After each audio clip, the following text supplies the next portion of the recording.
Welcome back. Now, expect to see a spike in divorce rates. That's a warning from relationship experts who say couples stuck together in self-isolation or quarantine may not survive this. Yep. On the flip side, though, it could present the perfect opportunity to rethink that relationship and, spark the fire. Yeah. Well, for more, we're joined by Dr. Wendy Walsh, who's in self-isolation in Los Angeles. Good morning, Wendy. Hello, how are you? Oh, good. Now, people are going to be forced to spend a lot more time with their partners, but you say that's not necessarily a bad thing. You know, this is the greatest relationship litmus test that we've seen in our generation. And I think a lot of people are going to value their partners as they see them step up to the plate or be cool as a cucumber under stress or come up with great ways to procure food and things that we need. So I don't think it's all a bad thing. I think many people are using this time to fall back in love and rekindle what they began with.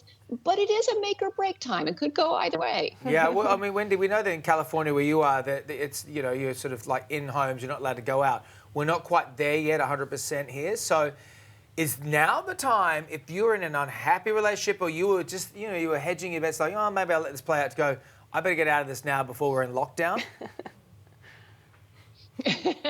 Yeah, you got a timer going now.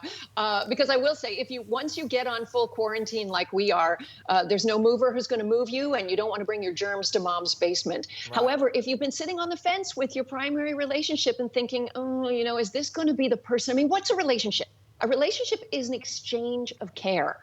And sometimes it's emotional care you need. Sometimes it's instrumental care. We need both right now. And if you've been questioning the validity of your relationship, maybe this is telling you time to go. And use the quarantine time, if it comes to you, to work on yourself. Write that novel you've been meaning to. Sketch some stuff. Plant a little garden. Don't just be glued to the news. Do some things to make yourself a better person, so then when you head out on the singles market, you'll be that much more attractive. Yeah, well, they can start online dating again. So talking about the singles, how can they navigate dating during a pandemic? Well, as we expected to see, most of the dating apps are seeing a huge amount of traffic right now because human beings reach out to each other in times of emotional need. And especially for people that are alone in studio apartments in large cities in America, dating apps are a great way to find some pseudo-social support, if you will.